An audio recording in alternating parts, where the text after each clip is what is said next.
1979년 4월의 봄날이었습니다. 23세 박정희는 남편 최준호와 함께 서울 대치동의 허허 벌판을 걸었습니다. 먼지바람이 불어오는 그곳에 막 완공된 음마 아파트가 거대한 성벽처럼 솟아 있었죠. 여보, 정말 여기 아파트를 4채나 사야 할까요? 평당 70만 원이면 32평 한 채에 2,200만 원이 넘어요. 준호의 목소리가 떨렸습니다. 당시 서울 시내 번듯한 단독주택이 3천만 원이면 살 수 있던 시절이었죠. 강북 종로에서 가게를 하면 월 100만 원은 벌 수 있었습니다. 그런데 아무것도 없는 대치동에 8천만 원을 쏟아붓는다는 건 정말 미친 짓처럼 보였습니다. 정희는 음마 아파트 모델하우스를 천천히 둘러봤습니다. 여보, 여기 창문에서 보세요. 저기 청담동 너머로 한강이 보이죠? 지금은 허허 벌판이지만 10년 후엔 완전히 달라질 거예요. 분양사무소 직원이 다가왔습니다. 사모님, 아직 고민 중이신가요? 솔직히 말씀드리면 지금도 분양이 잘 안 되고 있어요. 너무 외진 곳이라서요. 그 말이 오히려 정희의 확신을 굳혔습니다. 남들이 안 살 때 사야 한다는 것. 그게 정희의 투자 철학이었죠. 4채 모두 계약하겠습니다. 101동 805호, 1205호, 1705호, 2305호로 주세요. 모두 남영이죠? 직원의 눈이 휘둥그레졌습니다. 네, 4채를 모두요? 그럼 8,800만 원인데. 정희는 가방에서 통장을 꺼냈습니다. 결혼하면서 받은 혼수 자금 3천만 원, 친정어머니가 보태준 2천만 원, 그리고 3년간 부부가 모은 3천만 원. 털어서 8천만 원을 만들었죠. 나머지는 대출을 받기로 했습니다. 집으로 돌아오자 난리가 났습니다. 시어머니는 며느리를 앉혀놓고 2시간이나 꾸중했죠. 아니, 대치동이 어디라고. 논밭이나 있던 곳 아니니? 그런데다 아파트를 4채나 사? 미쳤구나. 정말 미쳤어. 친정어머니도 한숨만 쉬었습니다. 정희야, 그래도 신중했어야지. 그 돈이면 종로의 상가를 2개는 샀을 텐데. 동네 사람들의 수군거림은 더했습니다. 최 씨 부인이 투기꾼이 됐대. 젊은 부부가 아파트를 4채씩이나 사다니. 금방 망할 거야, 두고 봐. 그렇게 45년이 흘렀습니다. 무슨 일이 벌어진 걸까요? 오늘 이야기 시작하기 전에 무료 버튼 하나만 눌러주세요. 구독과 좋아요 꼭 눌러주시면 평생 건강하고 행복한 노후를 보내십니다. 여러분들은 어디서 듣고 계신가요? 댓글로 알려주세요. 여러분들의 따뜻한 응원이 오늘도 이런 감동적인 사연을 만들어갑니다. 이제 이야기가 시작됩니다. 2024년 겨울 67이 된 정희는 청담동 최고층 오피스텔에 마련한 전용 스튜디오에 앉아 있었습니다. 최고급 조명 장비가 정희를 비췄고 카메라 3대가 다양한 각도에서 촬영 중이었죠. 유튜브 음마 사모님 TV 1일 생방송이 시작되는 순간입니다. 안녕하세요. 음마 사모님입니다. 오늘은 특별한 이야기를 들려드릴게요. 제가 어떻게 8천만 원으로 100억 자산을 만들었는지 그 첫 시작 이야기입니다. 화면에 1979년 음마 아파트 분양 광고가 떴습니다. 꿈의 주거 공간 음마 아파트, 평당 70만 원, 강남 시대를 여는 새로운 주거 문화의 시작. 실시간 채팅창이 폭발했습니다. 헐, 평당 70만 원? 지금은 평당 8천만 원 넘는데 우리 부모님도 그때 샀으면 타임머신 타고 가고 싶다. 정희는 여유로운 미소를 지으며 말했습니다. 1979년 봄, 저는 23이었어요. 남편 월급이 50만 원이던 시절에 8천만 원을 대치동 아파트에 쏟아부었죠. 모두가 미쳤다고 했습니다. 스튜디오 한쪽 벽에는 정희의 성공 스토리를 보여주는 사진들이 걸려 있었습니다. 음마 아파트 초기 사진부터 현재의 화려한 모습까지. 그런데 1988년 올림픽이 열리면서 강남이 폭발적으로 성장했어요. 2천만 원이던 아파트가 1억이 되고 5억이 되고 지금은 25억을 넘습니다. 내체면 100억이 넘죠. 정의의 방송은 계속되었습니다. 구독자 40만 명이 실시간으로 시청 중이었고 좋아요가 쏟아졌죠. 슈퍼챗으로 후원금도 계속 들어왔습니다. 음마 사모님이 진짜 레전드. 부럽다 진짜 부럽다. 그때 우리 엄마도 샀어야 했는데. 인생은 타이밍이구나. 정의는 오늘도 완벽했습니다. 프랑스 명품 브랜드 정장에 이탈리아 명품 시계, 한정판 명품 백, 머리부터 발끝까지 수억 원어치로 치장했죠. 여러분, 투자의 핵심은 남들과 다른 선택을 하는 거예요.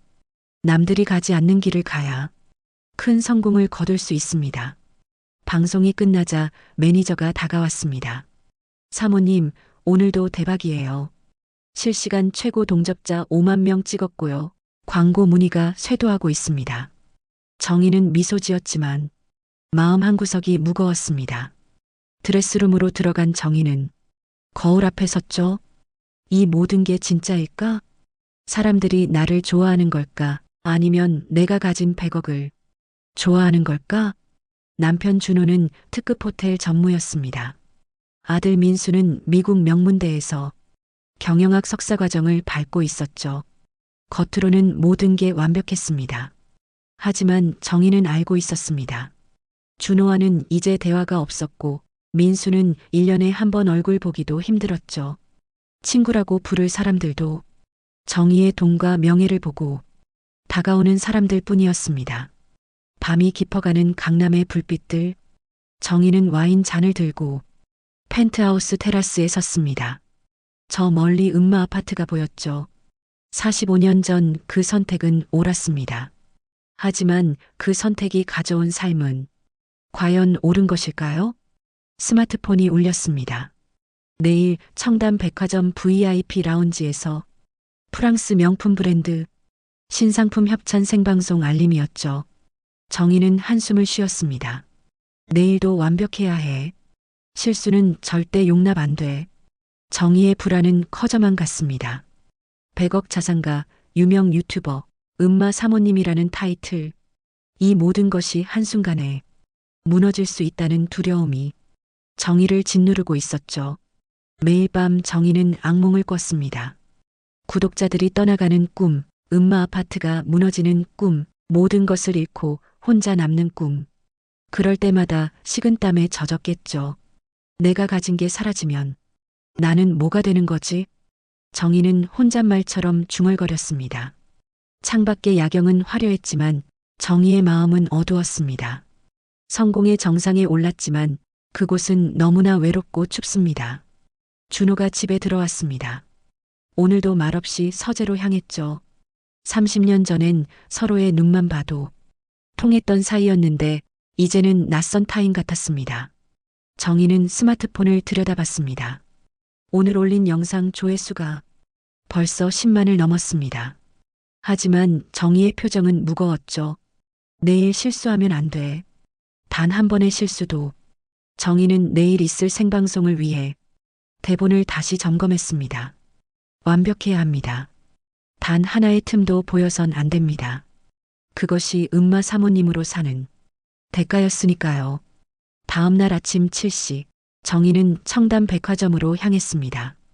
운전기사가 모는 검은색 외제차 안에서 정의는 거울을 들여다봤죠.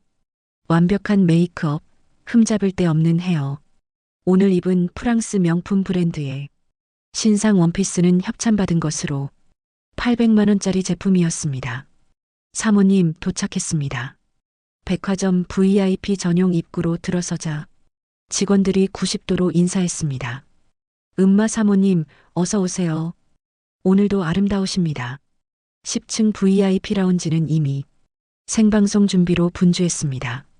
조명팀, 음향팀 그리고 명품 브랜드 마케팅팀까지 대기 중이었죠. 사모님 30분 후 생방송 시작입니다. 오늘 목표는 동시 접속자 10만 명이에요. 매니저의 말에 정의가 고개를 끄덕였습니다. 라운지 한편에선 신입 직원들이 다가와 음료를 준비하고 있었죠. 그 중에 유독 긴장한 표정에 젊은 여직원이 눈에 띄었습니다. 윤서진, 24세 신입사원이었습니다.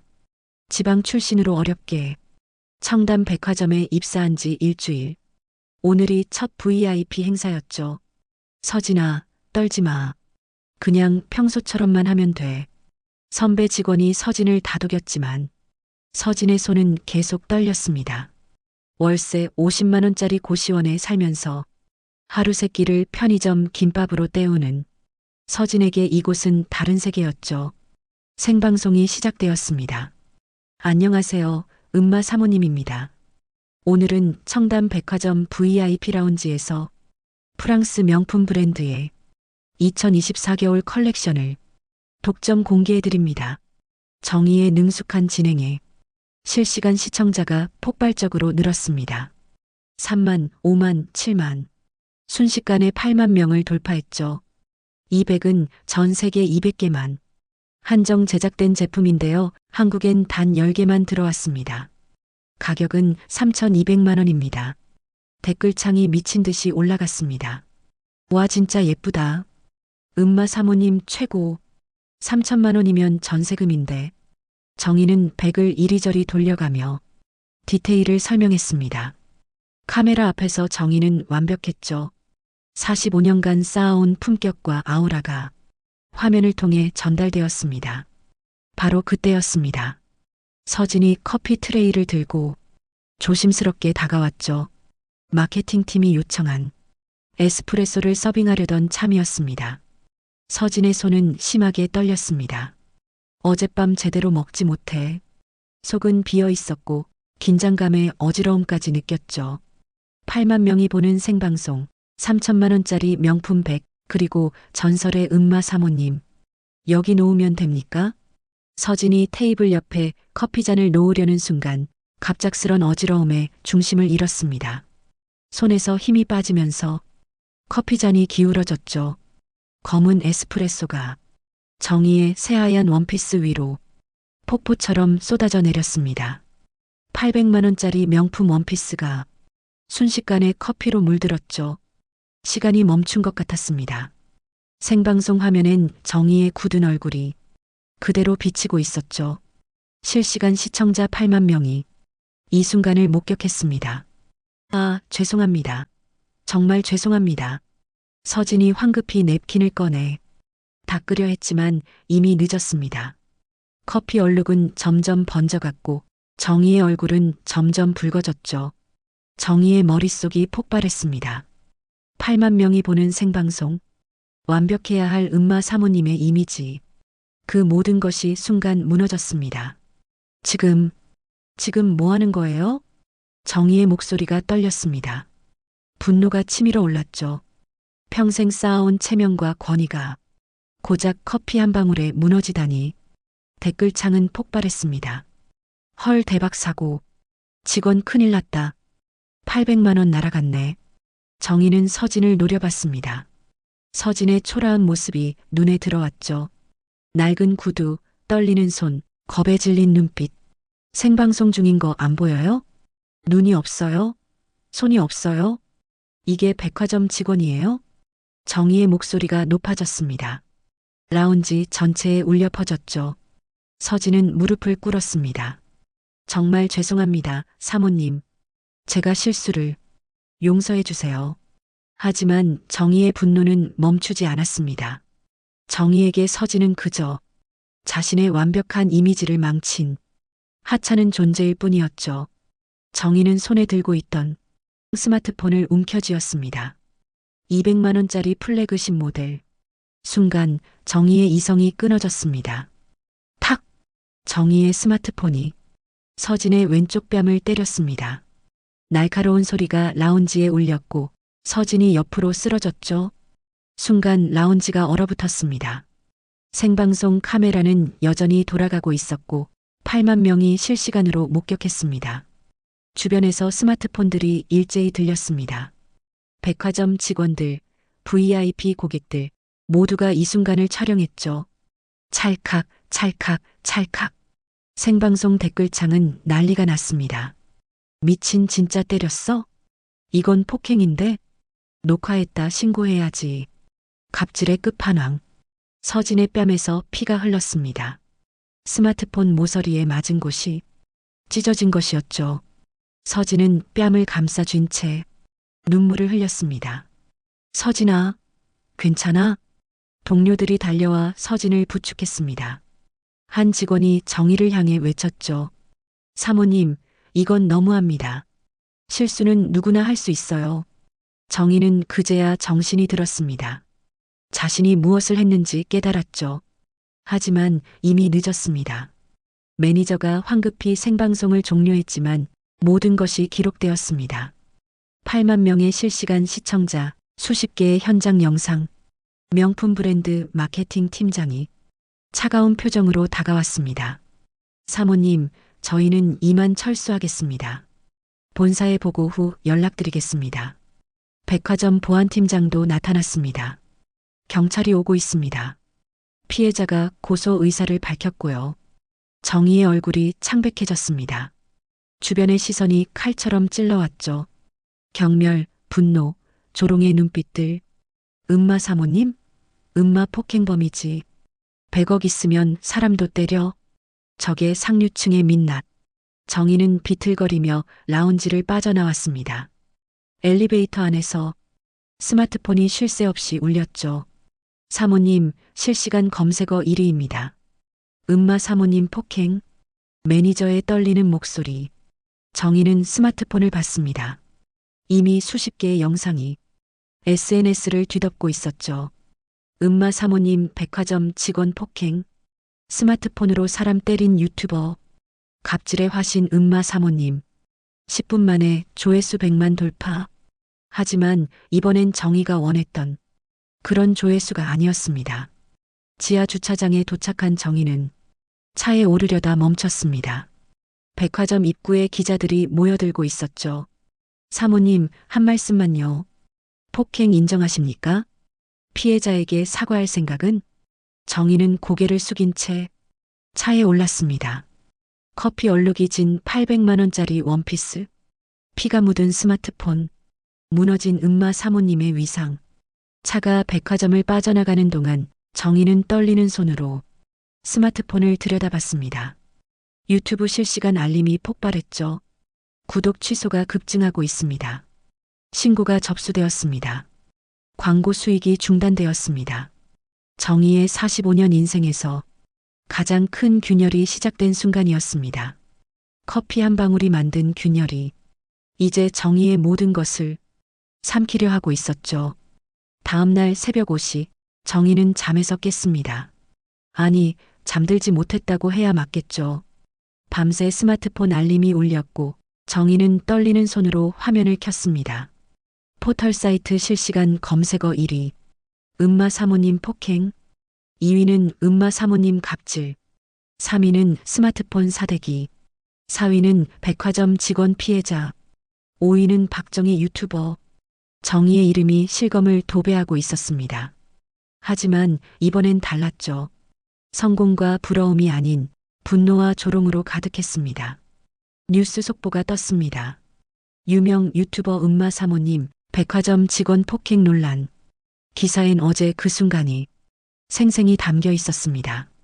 정의가 스마트폰으로 서진을 때리는 장면. 여러 각도에서 찍힌 영상들이 끊임없이 재생되고 있었죠. 댓글은 이미 1만 개를 넘었습니다. 진짜 역겹다. 돈이면 다인 줄 아나. 피해자 너무 불쌍해. 고작 24살인데 음마 아파트 불매하자. 이런 사람이 품격을 가르친다고? 정의의 스마트폰이 울렸습니다. 명품 브랜드 담당자였죠.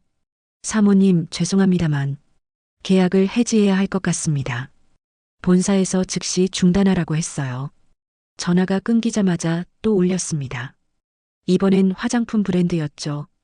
광고 계약 해지 통보드립니다. 위약금 조항에 따라 계약금의 10배를 청구하겠습니다. 정의의 손이 떨렸습니다. 10배요? 그럼 2억인데. 계약서에 명시된 내용입니다. 브랜드 이미지 훼손 시 위약금 10배 배상 조항이요. 하나둘 전화가 이어졌습니다. 의류 브랜드, 주얼리 브랜드, 건강식품, 금융상품, 모든 협찬사가 등을 돌렸죠. 매니저가 계산기를 두드렸습니다. 사모님, 총 위약금이 6억 원입니다. 6억? 정희의 얼굴이 하얗게 질렸습니다. 현금으로 그만한 돈이 없었죠. 대부분 부동산에 묶여 있었으니까요. 그때 준호가 거실로 나왔습니다. 정장을 입은 채였죠. 표정이 어두웠습니다. 정희, 나 회사에서 해고됐어. 정희가 놀라 준호를 봤습니다. 뭐? 왜 갑자기? 왜긴? 당신 때문이지. 호텔 이미지가 망가졌다고.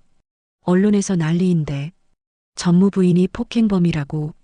준호의 목소리엔 분노가 담겼습니다. 30년간 쌓아온 커리어가 하루아침에 무너진 것이었죠. 나까지 잃었잖아. 당신 체면 때문에 내 인생이. 준호는 말을 멈추고 서재로 들어갔습니다. 문이 세게 닫히는 소리가 울렸죠. 정희는 망연자실했습니다. 그때 아들 민수에게서 전화가 왔습니다. 엄마, 지금 미국에서도 난리예요. 한인 커뮤니티에 영상이 다 퍼졌어요. 제발 좀 사과라도 하세요. 민수의 목소리도 차가웠습니다. 정희는 눈물이 났지만 울 수도 없었죠. 매니저가 제안했습니다. 사모님, 사과 영상을 찍어야 해요. 진심으로 사과하는 모습을 보여야. 정희는 스튜디오로 갔습니다. 메이크업도 하지 않은 얼굴. 검은 옷을 입고 카메라 앞에 섰죠. 안녕하세요. 은마 사모님입니다. 어제 저의 행동으로 인해 큰 실망을 드려 죄송합니다. 정희는 고개를 숙였습니다. 하지만 눈물은 나오지 않았죠.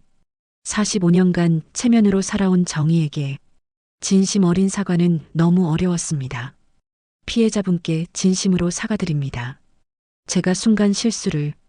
카메라는 정희의 딱딱한 표정을 그대로 담았습니다. 형식적인 사과, 텅 빈 말들. 영상을 올리자마자 댓글이 쏟아졌습니다. 연기하냐? 진심이 1도 안 보여. 눈물도 안 나오네. 키읔키읔.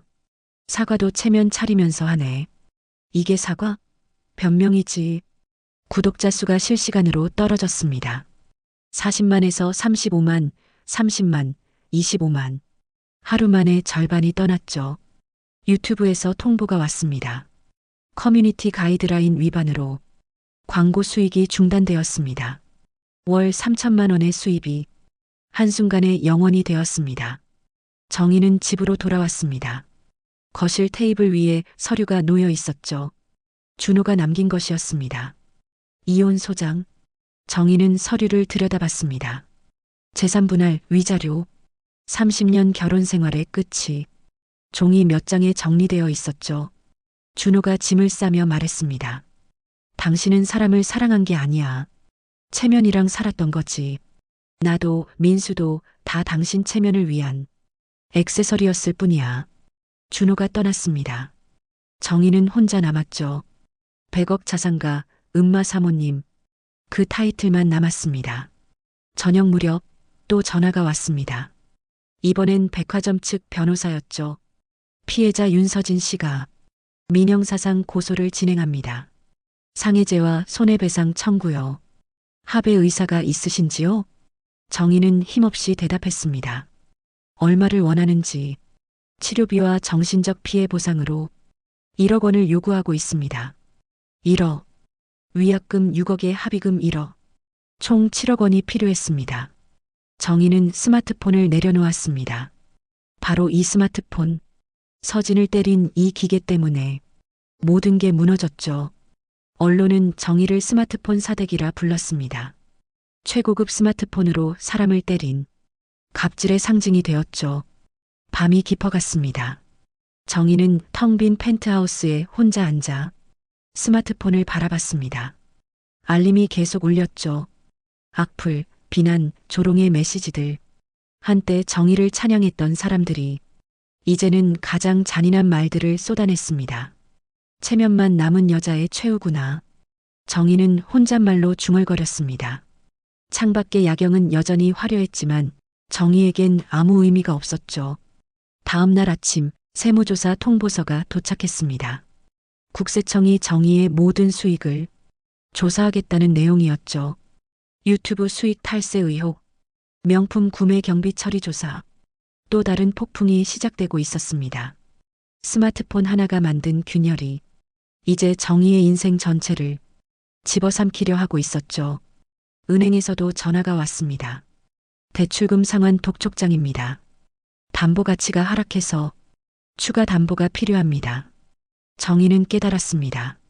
모든 것이 연쇄적으로 무너지고 있다는 걸. 마치 도미노처럼 하나가 쓰러지자 모든 게 쓰러졌죠. 은마 사모님이라는 이름은 이제 은마 사대기가 되었고 100억 자산가는 7억 빚쟁이가 되어가고 있었습니다. 정희는 거울을 봤습니다. 하루 만에 10년은 늙은 얼굴, 체면과 권위로 포장됐던 가면이 벗겨진 진짜 얼굴이었죠. 일주일이 지났습니다. 정희는 변호사 사무실에 앉아 있었죠. 이혼 서류에 도장을 찍는 순간이었습니다. 30년 결혼 생활이 끝나는 순간 재산 분할은 반반으로 하시되 현재 부채를 고려하면 실질적으로 남는 게 많지 않습니다. 변호사의 말이 귀에 들어오지 않았습니다. 정희는 멍하니 서류를 바라봤죠. 준호는 이미 도장을 찍고 떠났습니다. 새 삶을 시작한다며 집으로 돌아오는 길 정희는 청담동 거리를 걸었습니다. 평소 자주 가던 미용실을 지나쳤죠. 유리문 너머로 직원들이 보였습니다. 정희가 들어서자 분위기가 싸늘해졌습니다. 원장이 어색하게 인사했죠. 아, 사모님 오셨어요. 그런데 오늘은 예약이 다 찼는데요. 거짓말이었습니다. 정희도 알고 원장도 알았죠. 더는 은마 사모님이 아닌 은마 사대기와 엮이고 싶지 않은 것입니다. 정희는 조용히 나왔습니다. 명품 매장 앞을 지나갔죠. 한 달 전만 해도 VIP 고객으로 극진한 대접을 받던 곳이었습니다. 매니저가 정희를 보고 황급히 시선을 돌렸습니다. 마치 모르는 사람인 것처럼 정희는 발길을 돌렸죠. 스마트폰이 울렸습니다. 청담동 부인의 회장이었죠. 원래 모임 안내였습니다. 정희 씨, 이번 달 모임은 참석 안 하셔도 될 것 같아요. 왜요? 제가 총무인데. 그게 다른 회원들이 불편해해서요. 언론에 너무 많이 나왔잖아요. 우리 모임 이미지도 생각해야 하고. 전화가 끊겼습니다. 10년간 활동한 모임에서 하루아침에 쫓겨난 것이었죠. 골프 모임도 마찬가지였습니다. 당분간 활동 정지를 권합니다. 자선 바자회도 거절당했습니다.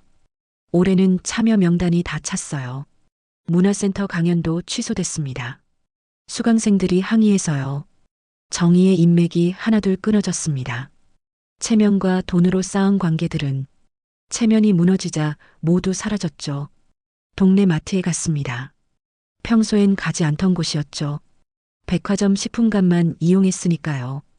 계산대 직원이 정의를 알아봤습니다. 어머, 은마사대기 아니에요? 옆 손님이 스마트폰을 들었습니다. 진짜네. 사진 찍어도 되나? 정희는 황급히 마트를 빠져나왔습니다. 얼굴을 가린 채 집으로 뛰었죠. 길거리 사람들의 시선이 칼처럼 찔러왔습니다. 저 여자가 그 유튜버야. 백화점 직원 때린 그 사람. 돈 많다고 갑질하던 여자. 집에 돌아온 정희는 현관문을 잠그고 주저앉았습니다. 밖에 나갈 수가 없었죠. 얼굴이 알려진 죄인이 되었으니까요. 변호사에게서 연락이 왔습니다. 피해자 측이 합의금을 올렸습니다. 2억 원을 요구하고 있어요. 언론 노출로 인한 추가 피해 보상이래요. 2억. 위약금 6억과 합치면 8억이었습니다. 정희는 은행 잔고를 확인했죠. 현금은 5천만 원뿐이었습니다. 부동산 중개인에게 전화했습니다. 은마 아파트 한 채 팔아야 해요. 지금요? 시장이 안 좋은데. 게다가 사모님 이미지가 그래서 감정가보다 낮게 나올 거예요. 얼마나요? 20억 정도? 원래는 25억인데. 금매라서 깎일 수밖에 없어요. 5억이나 손해를 보는 것이었습니다. 하지만 선택의 여지가 없었죠. 당장 현금이 필요했으니까요. 준호와의 재산 분할까지 생각하면 은마 아파트 2채를 더 팔아야 했습니다. 100억 자산이 순식간에 절반 이하로 줄어들고 있었죠. 민수에게서 문자가 왔습니다. 엄마, 나 한국 안 갈게. 창피해서 못 가겠어. 친구들이 다 아는데. 아들마저 정희를 외면했습니다. 정희는 문자를 읽고 또 읽었죠. 눈물이 나올 것 같았지만 이상하게 나오지 않았습니다. 거울 앞에 섰습니다. 명품으로 치장하지 않은 얼굴, 체면의 가면을 벗은 진짜 얼굴. 정희는 그 얼굴이 낯설었습니다. 나도 몰라 저 여자가 누군지. 혼잣말이 흘러나왔습니다. 45년간 체면으로 살아온 정희는 체면 없는 자신이 누군지 몰랐죠. 친정어머니에게 전화가 왔습니다. 팔순이 넘은 노모의 목소리였죠. 정희야, 괜찮니? 엄마, 체면이 밥 먹여주니? 그깟 체면 때문에 사람까지 때리고 다니니? 어머니의 말이 가슴을 찔렀습니다. 정희는 처음으로 눈물이 났죠. 하지만 울음소리는 내지 못했습니다. 체면이 그것마저 막았으니까요. 밤이 되었습니다. 텅 빈 펜트하우스가 무덤 같았죠. 화려했던 가구들, 명품들이 이제는 조롱하는 것 같았습니다. 정희는 음마 아파트를 바라봤습니다. 45년 전 꿈과 희망으로 산 아파트. 이제는 체면의 무덤이 되었죠. 스마트폰이 또 울렸습니다. 이번엔 세무서였습니다. 세무조사 결과 추징금이 3억 원 나왔습니다. 명품 구매를 사업 경비로 처리한 건 명백한 탈세입니다. 3억? 합의금과 위약금의 추징금까지 총 11억의 빚더미에 앉았습니다. 정희는 스마트폰을 내려놓았습니다. 알림은 계속 울렸지만 더는 확인하지 않았죠. 준호가 남긴 말이 계속 맴돌았습니다. 당신은 체면이랑 살았어. 이제야 알겠습니다. 체면으로 쌓은 성은 한순간에 무너질 수 있다는 걸, 그리고 그 잔해 속엔 아무것도 남지 않는다는 걸. 정희는 이혼 서류를 다시 봤습니다. 혼인관계 종료. 차가운 법률 용어가 30년 세월을 지워버렸죠. 분노도 슬픔도 없었습니다. 그저 공허함만 남았죠. 체면이 무너지자 정희라는 사람도 함께 무너졌으니까요. 이제 뭐가 남았지? 정희는 텅 빈 집안을 둘러봤습니다. 명품 가방, 명품 옷, 명품 시계. 모두가 체면을 위한 것들이었죠. 하나씩 상자에 담기 시작했습니다. 경매에 내놓을 물건들이었죠. 11억을 갚으려면 모든 걸 팔아야 했으니까요. 체면의 무덤에 묻힌 정희. 이제 그 무덤에서 나올 수 있을까요? 아니면 영원히 갇혀 있을까요? 정희는 알 수 없었습니다. 체면 없이 사는 법을 배운 적이 없었으니까요. 세무조사가 시작된 지 한 달, 정희는 국세청 조사실에 또다시 불려갔습니다. 차가운 형광등 아래 조사관이 서류를 펼쳤죠. 박정희 씨 유튜브 수익 5년간 총 15억 원 중 신고된 건 7억 원뿐이네요. 정희의 얼굴이 창백해졌습니다. 그건 해외 광고 수익은 따로 계산한 건데요. 명품 구매 내역을 보니 3년간 총 8억 원입니다. 모두 사업 경비로 처리했더군요.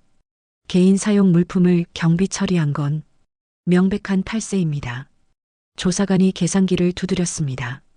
본세, 가산세 포함해서 추징금 5억 원입니다. 30일 내 납부하지 않으면 체납 처분 들어갑니다. 5억, 이미 3억이라고 통보받았는데 2억이 더 늘어난 것이었죠. 정희는 다리에 힘이 풀렸습니다. 그리고 조사 과정에서 차명 계좌도 발견됐습니다. 형사고발 검토 중입니다.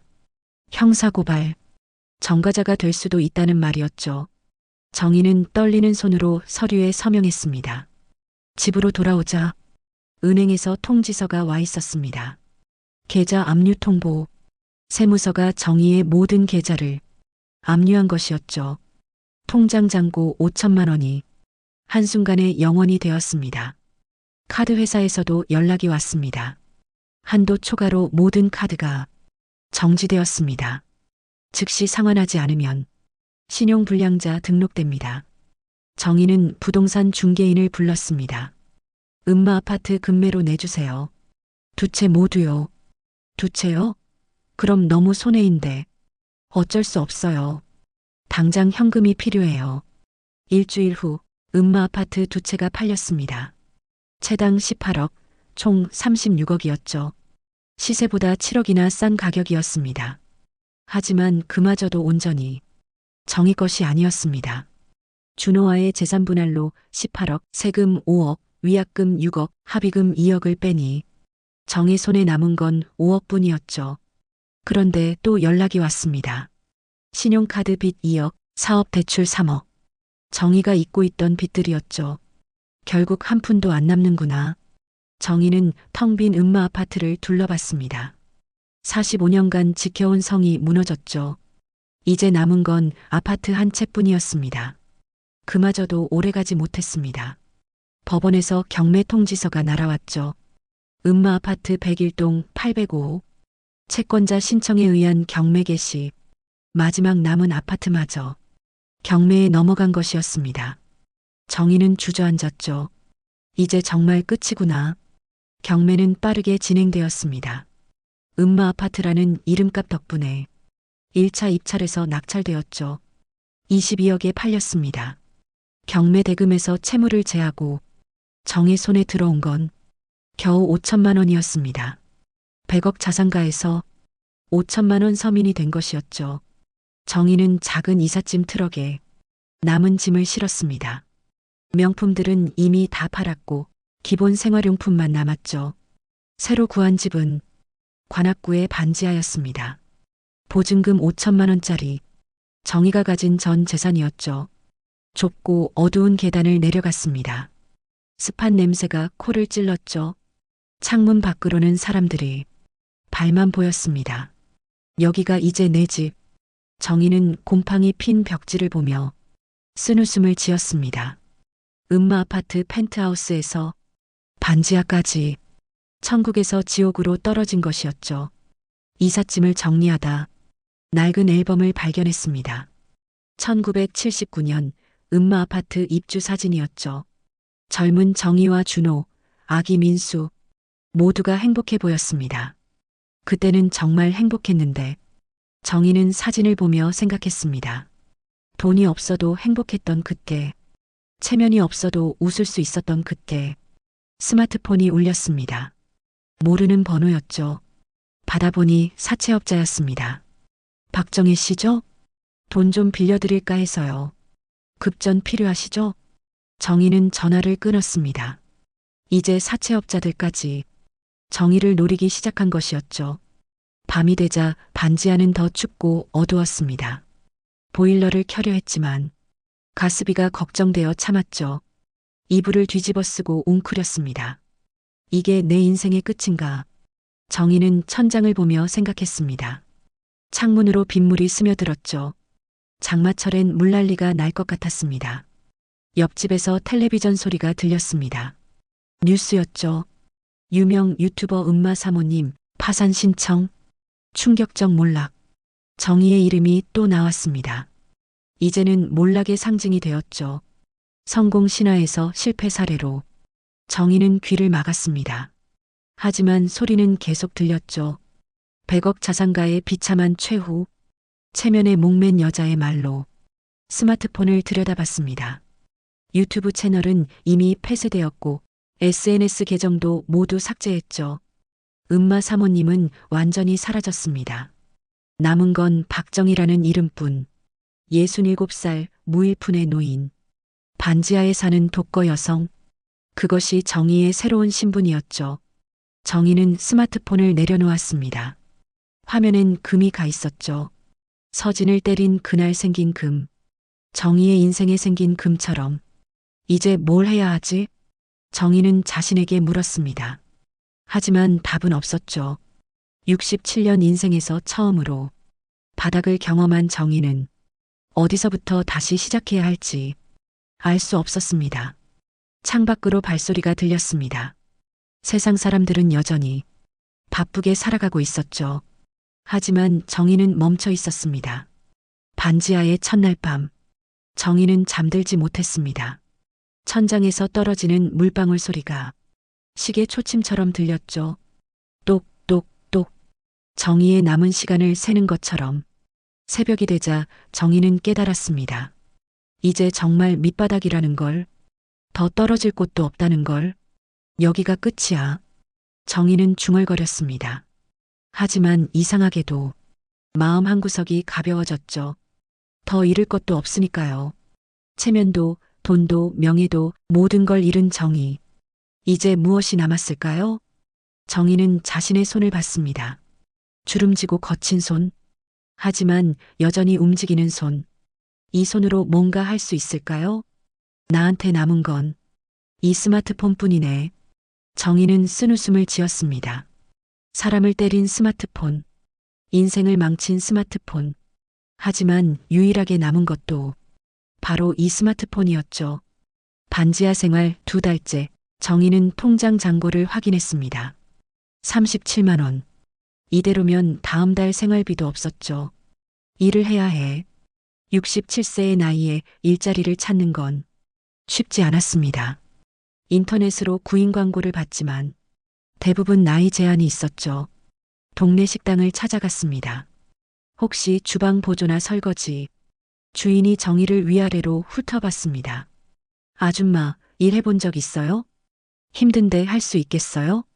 정희는 고개를 끄덕였지만 주인은 고개를 저었죠. 나이가 너무 많아서 죄송해요. 편의점, 마트, 카페 어디서도 정희를 받아주지 않았습니다. 음마 사모님이었던 과거는 아무 쓸모가 없었죠. 그러다 작은 인쇄소를 발견했습니다. 전단지 배포 아르바이트 구함. 시급 9,000원이라고 적혀 있었죠. 제가 할게요. 사장은 의외라는 표정이었습니다. 힘든데 괜찮겠어요? 하루 종일 걸어 다녀야 해요. 네, 할 수 있습니다. 그렇게 정희는 전단지 아르바이트를 시작했습니다. 카페, 식당, 학원 전단지를 거리에 붙이는 일이었죠. 첫날 정희는 강남역 근처를 배정받았습니다. 한때 정희가 명품 쇼핑을 하던 그 거리였죠. 전단지 뭉치를 들고 거리를 걸었습니다. 전봇대, 게시판, 벽면에 하나씩 붙여나갔죠. 지나가는 사람들은 정희를 거들떠보지도 않았습니다. 늙은 전단지 아르바이트생일 뿐이었으니까요. 점심시간이 되자 편의점 김밥으로 끼니를 때웠습니다. 1,000원짜리 김밥 하나 정희의 새로운 일상이었죠. 오후가 되어 청담동으로 이동했습니다. 백화점 근처를 지나가는데 갑자기 누군가 불렀습니다. 저기 혹시 사모님이세요? 돌아보니 젊은 여성이 서 있었습니다. 얼굴이 낯익었죠. 바로 윤서진이었습니다. 정희는 얼어붙었습니다. 서진은 깔끔한 차림에 밝은 표정이었죠. 백화점 직원 유니폼이 아닌 사복을 입고 있었습니다. 서진 씨. 서진은 놀란 표정이었습니다. 정말 사모님이 맞으시네요. 전단지를 붙이고 계신 거예요? 정희는 고개를 숙였습니다. 부끄러움과 죄책감이 밀려왔죠. 피해자 앞에 선 가해자의 모습으로 네, 이제 이렇게 살아요. 서진은 정희의 초라한 모습을 봤습니다. 낡은 운동화, 싸구려, 점퍼, 거친 손에 들린 전단지 뭉치. 저기 제 가게가 있어요. 차라도 한잔 하시겠어요? 정희는 놀라 서진을 봤습니다. 서진이 가리킨 곳엔 작은 디저트 가게가 있었죠. 서진의 달콤한 하루라는 간판이 보였습니다. 제가 들어가도 될까요? 그럼요, 오세요. 가게는 아담하고 따뜻했습니다. 서진이 직접 구운 케이크와 쿠키 향기가 가득했죠. 손님 몇 명이 조용히 차를 마시고 있었습니다.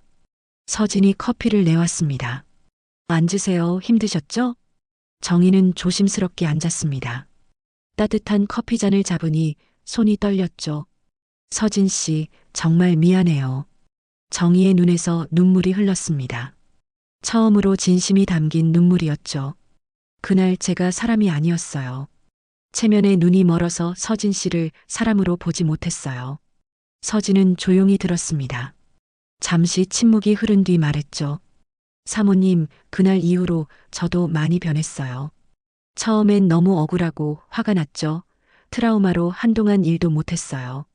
정희는 고개를 더 숙였습니다. 정말 죄송해요. 용서받을 자격도 없지만. 서진이 말을 이었습니다. 그런데 시간이 지나면서 깨달았어요. 분노로 살면 제 인생만 망가진다는 걸. 그래서 합의금으로 새 시작을 했죠. 정희는 고개를 들었습니다. 서진의 눈엔 분노가 없었죠. 오히려 담담함이 담겨 있었습니다. 이 가게를 차렸어요. 제 꿈이었거든요. 제과점 차리는 게. 백화점 그만두고 제과학원 다니면서 준비했죠. 서진이 작게 웃었습니다. 어떻게 보면 인생의 전환점이 됐어요. 물론 그런 방식으로 겪고 싶진 않았지만요. 정희는 울면서도 놀랐습니다. 서진의 성숙함에, 그 담담함에. 저보다 훨씬 어른이네요. 아니에요. 저도 많이 울었어요. 지금도 가끔 그날이 생각나면 힘들어요. 하지만 계속 과거에 묶여 살 순 없잖아요. 서진이 케이크를 가져왔습니다. 드세요. 제가 만든 거예요. 정희는 떨리는 손으로 포크를 들었습니다. 달콤한 케이크가 입안에서 녹았죠. 맛있어요. 정말 맛있어요. 감사합니다. 그날 사모님이 말씀하셨죠. 생방송 중인 거 안 보여요? 라고 그 말이 계속 귓가에 맴돌았어요. 서진이 창밖을 보며 말했습니다. 이제 저도 제 인생을 생방송 중이에요. 제 가게, 제 꿈을 향해서요. 정희는 서진을 봤습니다. 상처를 딛고 일어선 젊은 여성. 정희보다 훨씬 강한 사람이었죠. 서진 씨, 제가 사과할 기회를 줘서 고마워요. 사모님도 이제 새로 시작하시는 거죠? 체면이 아닌 진짜 삶을요. 정희는 고개를 끄덕였습니다. 반지하에 살면서 전단지 붙이며 살아요. 바닥부터 다시 시작하는 거죠. 서진이 정희의 거친 손을 봤습니다. 힘드시겠어요? 아니에요. 오히려 자유로워요. 체면 신경 쓰지 않아도 되니까 처음으로 숨 쉬는 기분이에요. 두 사람은 조용히 커피를 마셨습니다. 화해는 아니었지만 이해의 시간이었죠. 사모님, 그날 이후로 저는 사람을 대하는 법을 다시 배웠어요. 누구나 실수할 수 있다는 걸, 누구나 상처받을 수 있다는 걸요. 서진의 말에 정희는 또 눈물이 났습니다. 미안해요. 정말 미안해요. 이제 그만 우세요. 과거는 바꿀 수 없잖아요. 중요한 건 지금부터예요. 정희는 가게를 나왔습니다. 남은 전단지를 들고 다시 거리로 나갔죠. 청담동 거리를 걸으며 정희는 생각했습니다. 서진이 용서해 준 건 아니었지만 대화할 기회를 준 것만으로도 감사했죠. 저녁이 되어 정희는 반지하로 돌아왔습니다. 하루 종일 걸어서 다리는 아팠지만 마음은 조금 가벼워졌죠. 스마트폰을 꺼냈습니다. 금이 간 화면이지만 아직 작동은 했죠. 이걸로 뭘 할 수 있을까? 정희는 생각했습니다. 서진처럼 새로운 시작, 과거가 아닌 미래를 향한 걸음. 그날 밤 정희는 오랜만에 악몽 없이 잠들었습니다. 서진과의 만남이 작은 위로가 되었으니까요. 체면으로 살았던 정희가 이제야 진짜 사람을 만난 것 같았죠. 비록 자신이 상처 준 사람이었지만 그 사람에게서 삶의 교훈을 얻었으니까요. 다시 카메라 앞에서 서진을 만난 날 이후 정희는 매일 밤 생각에 잠겼습니다. 반지하 천장을 보며 과거와 현재를 되짚었죠. 서진이는 새 시작을 했는데 나는 뭘 하고 있나? 전단지 아르바이트로 번 돈은 겨우 생활비 정도였습니다. 하지만 정희가 더 힘든 건 무의미한 하루하루였죠. 어느 날 밤 정희는 오래된 노트북을 켰습니다. 유튜브에 접속하니 옛 채널은 폐쇄된 상태였죠. 음마 사모님 TV는 이제 없었습니다. 추천 영상들이 떴습니다. 누군가는 여전히 명품 자랑을, 누군가는 부자 되는 법을 떠들고 있었죠. 정희가 했던 것과 똑같은 내용들. 다들 나처럼 되겠지 체면에 목매다가 정희는 노트북을 닫으려다 멈췄습니다. 문득 떠오른 생각이 있었죠. 내가 겪은 이야기를 솔직하게 말하면 어떨까? 100억에서 반지하까지, 체면에서 진실까지. 정희의 진짜 이야기 말입니다. 정희는 스마트폰을 들었습니다. 금이 간 화면, 낡은 기종하지만 아직 촬영은 가능했죠. 반지하의 좁은 방 형광등 하나만 켜진 어두운 공간. 정희는 스마트폰을 낡은 책상에 세웠습니다. 화장품통을 쌓아 높이를 맞췄죠. 새 채널을 만들었습니다. 음마 사모님 다시 시작. 채널 소개란에 한 줄만 적었죠. 체면을 버리고 사람이 되어가는 중. 첫 영상 제목을 정했습니다. 사람이 체면으로 산다는 것. 정희는 심호흡을 했습니다. 화장도 하지 않은 맨 얼굴. 비싼 옷도 없는 초라한 모습. 하지만 처음으로 진짜 자신이었죠. 녹화 버튼을 눌렀습니다. 빨간 불이 켜지자 정희는 카메라를 바라봤죠. 안녕하세요. 음마 사모님이었던 아니, 그냥 박정희입니다. 67세, 반지하에 사는 할머니예요. 목소리가 떨렸습니다. 예전에 자신감 넘치는 목소리가 아닌 떨리고 작은 목소리였죠. 여러분은 저를 기억하실 거예요. 백화점에서 직원을 폭행한 그 여자.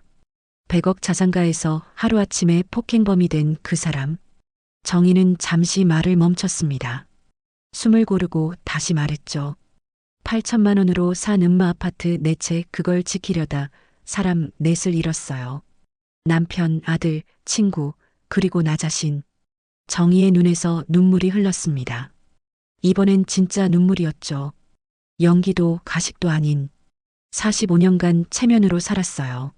사람들이 나를 어떻게 볼까, 내가 얼마나 대단해 보일까, 그것만 생각했죠. 카메라 앞에서 정희는 처음으로 솔직해졌습니다.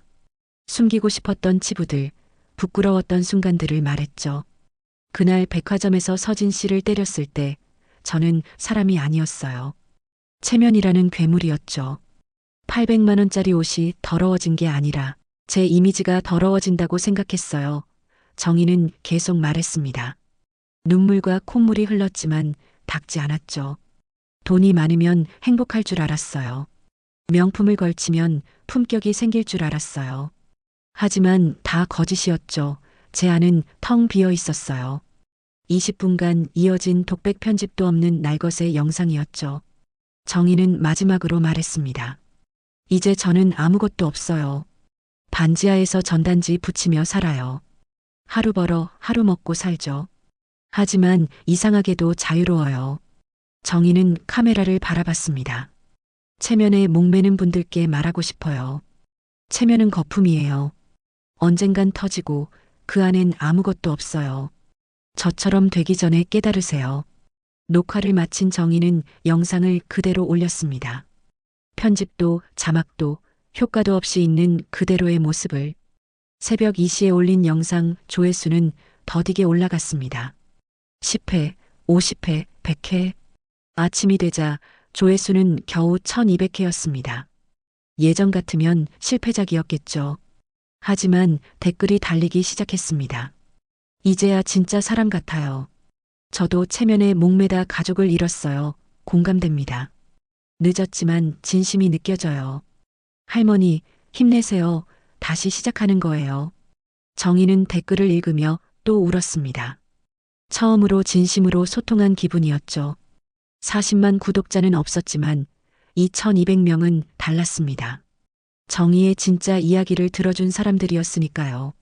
다음 날 정희는 두 번째 영상을 찍었습니다. 반지하에서 보내는 하루. 전단지 붙이러 가는 길, 1,000원짜리 김밥으로 때우는 점심, 곰팡내 나는 반지하의 밤. 조회수는 여전히 적었지만 댓글은 따뜻했습니다. 할머니 같은 분이 계셔서 저도 위로받아요. 체면 때문에 고민 중이었는데 영상 보고 결심했어요.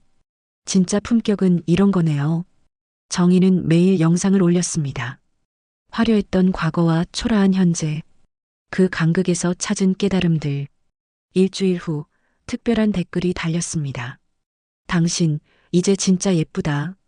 익명이었지만 정희는 알았습니다. 준호였죠. 떠났지만 지켜보고 있었던 것입니다. 정희는 답글을 달았습니다. 고마워요.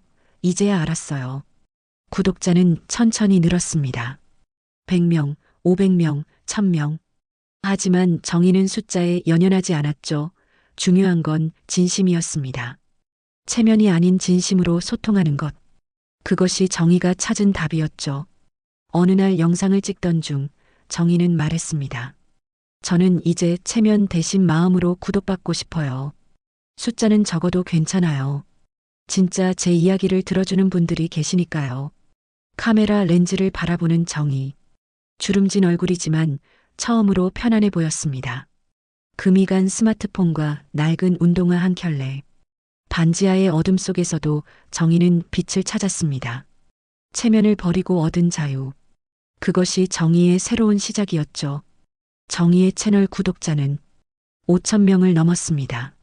숫자는 적었지만 댓글 하나하나가 진심이었죠. 어느 봄날 아침 정희는 반지하를 나섰습니다. 오늘은 서진의 가게에 가는 날이었죠.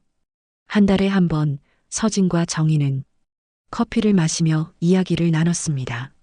가게에 들어서자 서진이 환하게 웃었습니다. 할머니, 오셨어요? 오늘 새 케이크 만들었어요.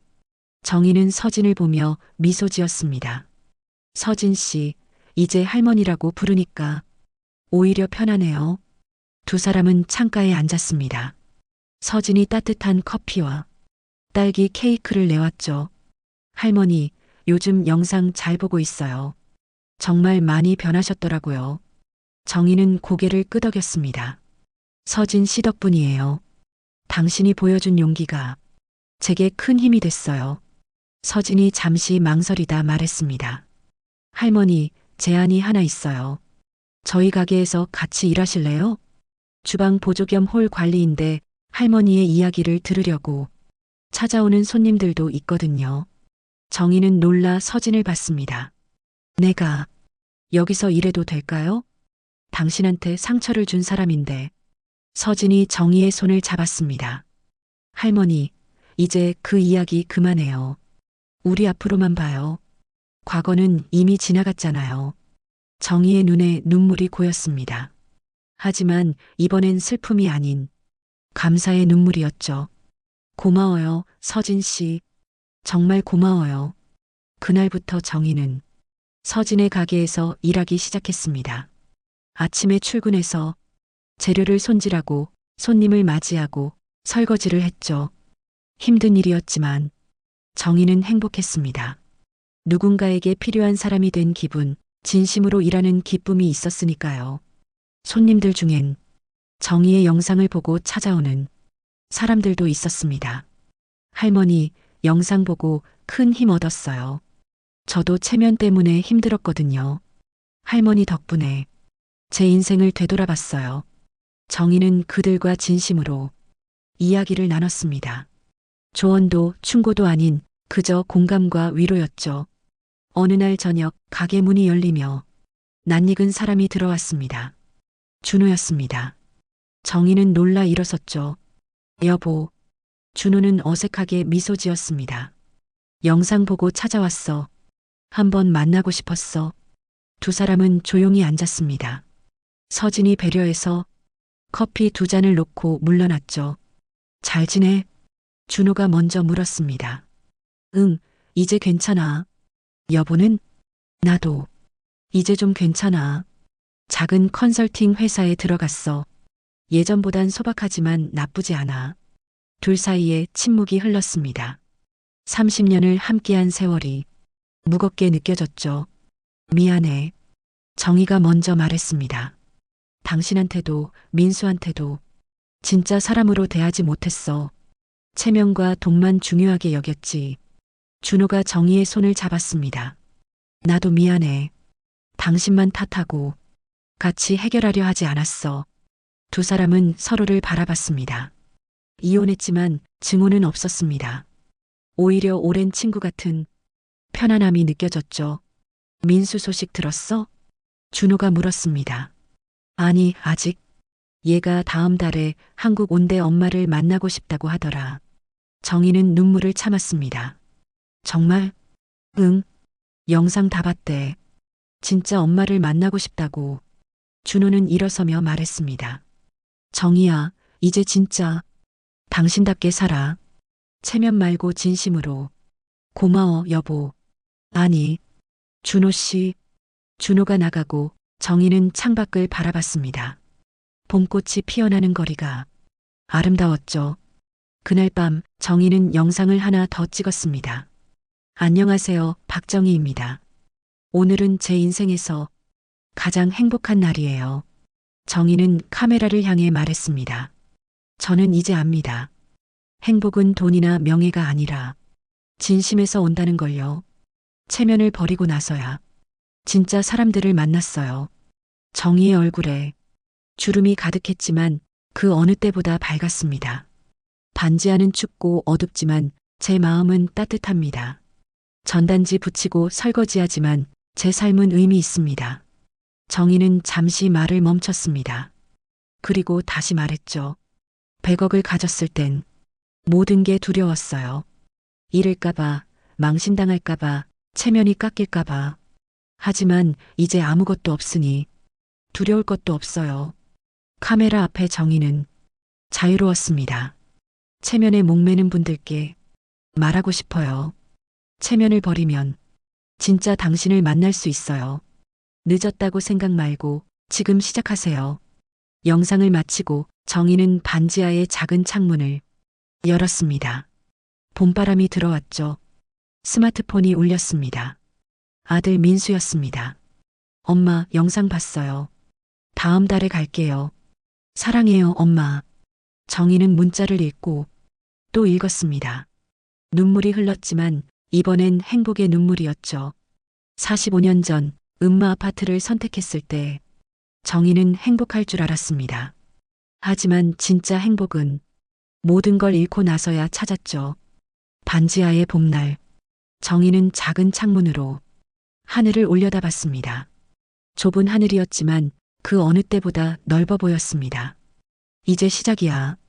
정희는 혼잣말로 중얼거렸습니다. 체면이 아닌 진심으로, 돈이 아닌 사람으로, 명예가 아닌 행복으로 67세에 찾은 새로운 인생, 정희의 진짜 봄날이 시작되고 있었습니다. 다음 날 아침 정희는 서진의 가게로 출근했습니다. 손님들이 정희를 반겼고 서진이 환하게 웃었죠. 할머니, 오늘도 좋은 하루 되세요. 서진 씨도요. 우리 함께 좋은 하루 만들어요. 작은 가게의 작은 일상.